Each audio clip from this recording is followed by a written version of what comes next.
starting off today, I got some new Chainsaw Man Roblox accessories with the Makima is Listening Notepad and the Makima Halo. If you know, you know, but there's a few different variants here that you can use for your characters. There's a ton more Chainsaw Man stuff coming, and keep an eye out for manga and anime stuff soon. Thanks again. What's up guys, it's Punchy, and today we're here with Hallowtide Week 2, the second part of our massive event. Last update, we just reached our second stop on the Verse 3 timeline, but there's more here to unravel. Last update, we got a bunch of new Halloween weapons and accessories that were kinda busted, but yeah, we got even more this week. Make sure to like and subscribe so I can hit 120k, and let's begin. Before even hopping in game, we got an official announcement from the Deepwoken devs. A new sneak peek just dropped showing off what looks to be Lord Regent's throne with the label VOI and date November 23rd. It also says the path ahead is not a forgiving one, and if you ask me, this is a sneak peek for the Vow of Iron based on what we see. This is the hardcore game mode that we heard about a little while back that's in the works, and it looks like they're cooking. Hopefully this expands upon Lord Regent as a character as teased, and I'm excited to check it out.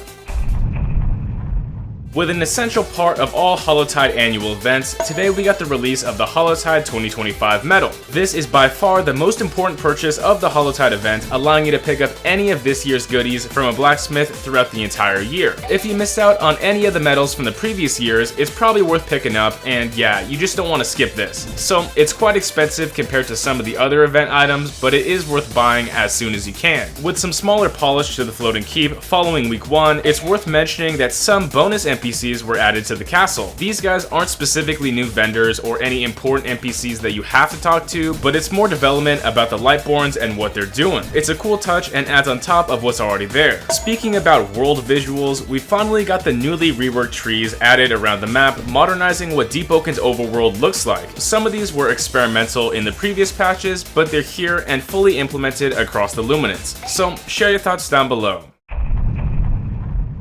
Back into our Hallowtide content, we got a new weapon with the Moppet. This thing is a light weapon that resembles a small doll and needle, and its appearance changes during a fight. Whoever you hit, the doll will adapt to with its appearance, and that's kinda cool. So the idle hug and block animations are really funny, and I love what they did to make this thing look unique. Now with this weapon, you'll notice that the M1s do not deal damage on hit, but they store it up just like the Poser's Ring. You can keep on slapping players with this, but the base M1 swing will never be dealing damage. Instead, the critical releases all of this damage with a quick stab of your needle, and it releases all of those stored hits for a burst of damage. If you build up enough by landing these M1s, it even stuns the targets, but we'll have to see how strong it actually is. I think it's going to be decent to proc your critical talents whenever you land a hit, but it will require a bit of build synergy to get rolling. With some more content for Hallowtide 2025, we got some updates to some of the older equipment added a few years back, and it's kinda busted. The familiar Heretic's armor just received an active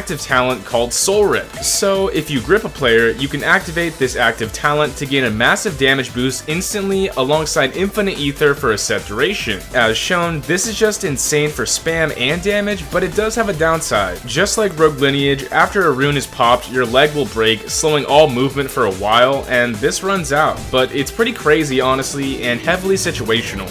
The familiar Knight armor also got a similar treatment with the reintroduction of Hyper Body. So using this active talent, we can buff allies and ourselves with speed, defense, and regen. This effect is heavily noticeable for damage resistance and speed, but the potency is going to diminish the more players you buff. Keep in mind with both the Dark Sigil Knight and the Sigil Knight armor, both of them make you move slower at, a base level, so the talents are kind of the best part about them. Wrapping things up for this update, that's all I gotta say for now. Please leave your thoughts down below about all this new content and hop in game for weekly battle royale. The devs are always asking for feedback, and this helps them out. Thanks once again to all the supporters who motivate me daily and directly help out this channel. If you want to join as a member, go down below, but besides that, my personal Discord, guild Discord, and my UGC group are all linked, so check them out. Thanks once again, and make sure to like and subscribe. It's punchin' time.